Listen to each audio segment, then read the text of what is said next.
Thanks for coming out, guys. I appreciate it.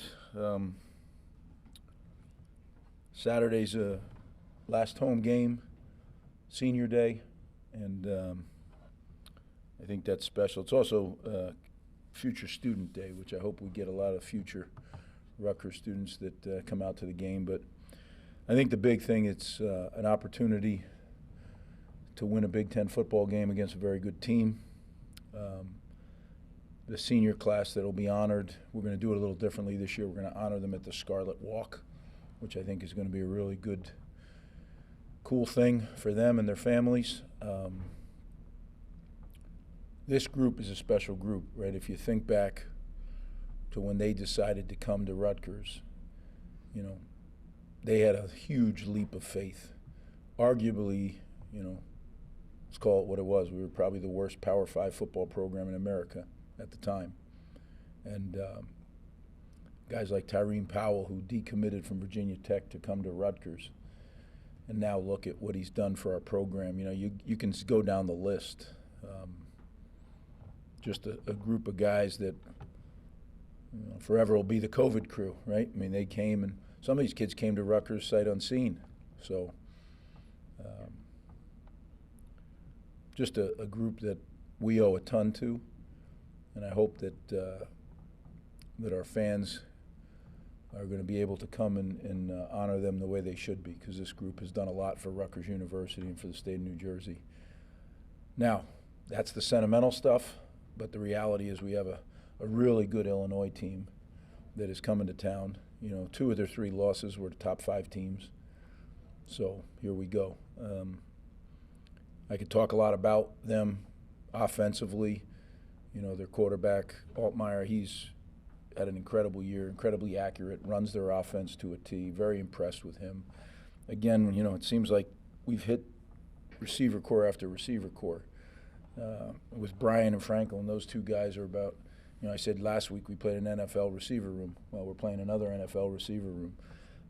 They do running back by committee. You know, they lost their lead dog, and now they're doing it by committee, and they're being effective the way they're doing it. I think that all goes back to their offensive line. They got a legitimate Big Ten offensive line, and allows them to run the football. Defensively, I think they get after the quarterback very well. We're going to have to protect well.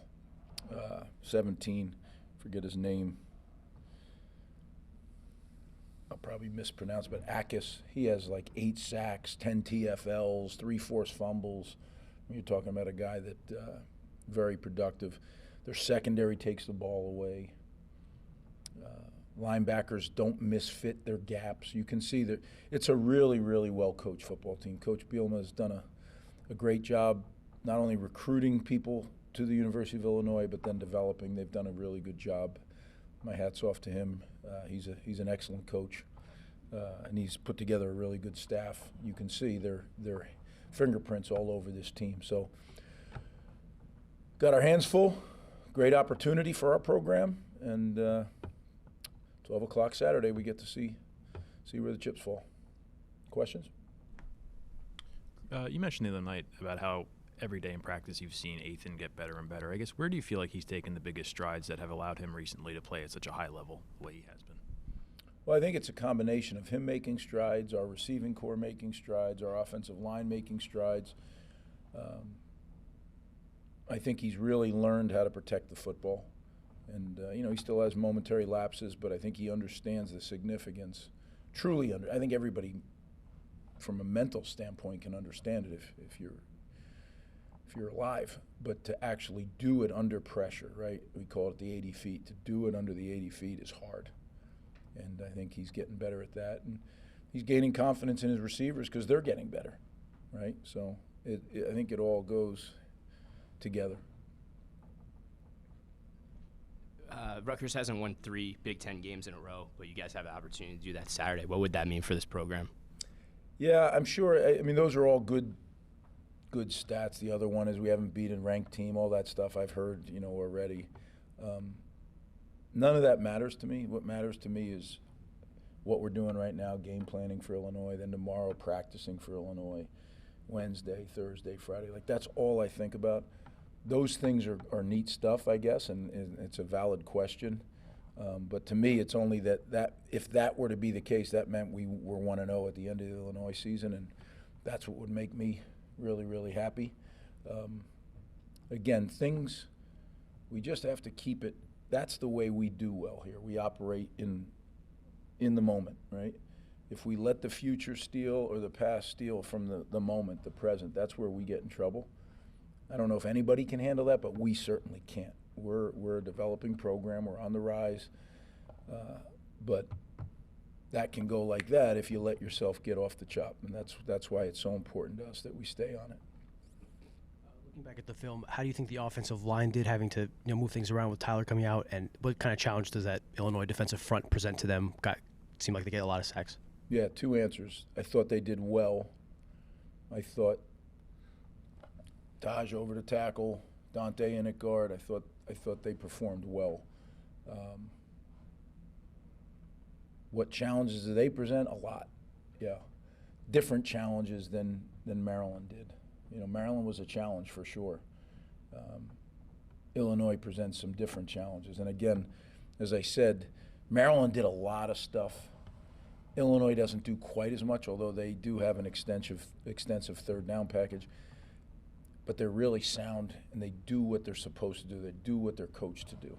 So you're going to have to beat them with technique, execution, toughness, want to finish, all those things.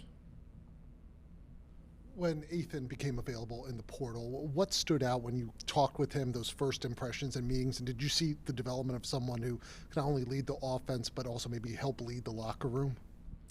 Well, I'd like to say, I gradually worked through it and figured it out, but we had an advantage. Kirk had recruited him, Kirk had coached him, so it literally was a reliance on Kirk's past with him. I wouldn't have been able to figure all that out if it wasn't for Coach Shiraka. So, sure, I'm glad he's here, and I think he's only going to get better. I don't think we've even scratched the surface how good he can be. But yeah, that wasn't a me deal. That was being fortunate that Kirk had that relationship. Just the player that Holland Pierce has developed into and the player that he's become, has any of that surprised you, given the way he kind of arrived and kind of the start of his story here and what he's become now? That's a really good question. Holland Pierce is a great story. As you go through it, as you get to know him, it doesn't surprise you because he works so darn hard. But certainly when you start at the beginning, surprise. I mean, the guy got out of the car in the parking lot during COVID and said he wanted to walk on. I didn't know him from anyone. So, yeah, ultimately it's a tremendous surprise, tremendous gift to our program. And I hope that we gave a lot back to him because he's an NFL lineman now, right? And we need him to play a few more games for us, and then he's going to go play in the National Football League, and I think play for a long time. He's that kind of guy. He's focused, he's tough, he works at it, committed to the game, loves the game. So yeah, we've been blessed with him for sure.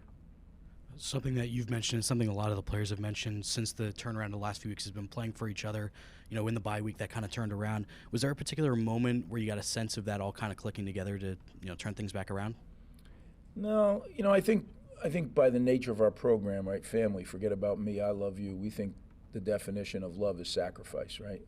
So forget about me, I sacrifice for you. I think sometimes you get going in things and there's distractions, there's things that take away from. I think what it really was refocusing on what's most important. That's the guys in these seats where you're sitting now. Usually the team is sitting there, and that to me is what it's all about. That's what galvanizes our team. And I think it was really just getting back to what we know is the most important, but maybe had drifted just a little bit from because of all the different things that went on. This has been a crazy year. You haven't heard me talk about the injuries because it doesn't matter, right? People get hurt, they get hurt. And it's sad that you have to lose players because this is what they love to do. But there was a lot of things, a lot of moving parts, and I think maybe that I didn't do a good enough job of keeping everybody focused on what's always the most important thing, and that's each other. Mars Kowski's going to be on the opposite sideline as a coach. Brett Bill almost called him a rising star in the coaching profession. When he was your quarterback for a year here, did you get a sense that he could eventually, enter the coaching ranks and become a guy who can climb up the ladder? I did. You know, he had talked about that maybe he would do that. You'd always sense that he was a guy that loved being around football, whether it was in the locker room, coaches, meetings.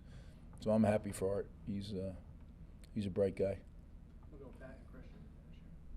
It seemed like the secondary played pretty well against Maryland's passing offense, which came in pretty highly ranked. Obviously, you're talking about Illinois being a good passing offense, Altmaier doing a good job. What did you see on film from that Maryland game that kind of gives you some encouragement that your secondary is ready for another big test? Well, I don't think it's just that game. I think, you know, we're getting some guys back that are feeling better, so they're able to run better again. We're not all the way back, that's for sure. I mean, guys are really gutting through some things. You saw guys leave the field, went into the tent, came back. That's just the way it's going to be this year. As I told you, a lot of the issues we have are going to take, 6 to 8 weeks to really get healed up. I just think that what's happened is we've developed some depth, whether it was by choice or necessity, it doesn't matter. But I think our guys, they believe in each other, they're playing for each other, and they believe in their coaches, and they just need to keep one play at a time, right? One play at a time. That's all we can do. This is the league we play in. There's going to be good players. It just so happens to be 2 weeks in a row, elite receivers. Really 3 weeks. When you look at number 5 from Minnesota, I thought he was an elite receiver too. So that's what you find in the Big Ten. That's what I love about it. There's elite players on every team, and you have to figure a plan, and then the guys got to go execute that plan. So that's going to be the challenge for sure. Dante Chin, someone who's still kind of new to football, relatively new. What have you seen from him, and do you remember watching him in high school and kind of seeing that rawness? Yeah, I mean, Dante you could see in his high school tape he was a very good athlete, but you're right, there wasn't a lot of football experience there. Dante was a basketball player. But what I've seen here is he's grown immensely. I mean, he's a very big dude when you look at him now, strong as can be. And he's committed. Coach Flatz has done an awesome job developing him, he and his staff. And Dante is just scratching the surface again. He's a guy that I think will just get better and better and better as he gets more and more reps. But certainly need him, right? I mean, we are cutting it close now. Cutting it close, yeah. But hey, that's how it goes. But again, I just encourage our fans, our students, to come out and recognize this group of seniors at Senior Day. It's a special group. It's a group that got us going in the right direction. We still have a long way to go and a lot of things to accomplish, but these are the guys, this group that'll be playing their last time at SHI Stadium that got this thing started. So I hope that we can send them out the right way, and I hope that we can, as a staff and the rest of their teammates, send them out with a victory, but that's quite a big challenge against a very good Illinois team. So we'll find out on Saturday. Thanks, guys.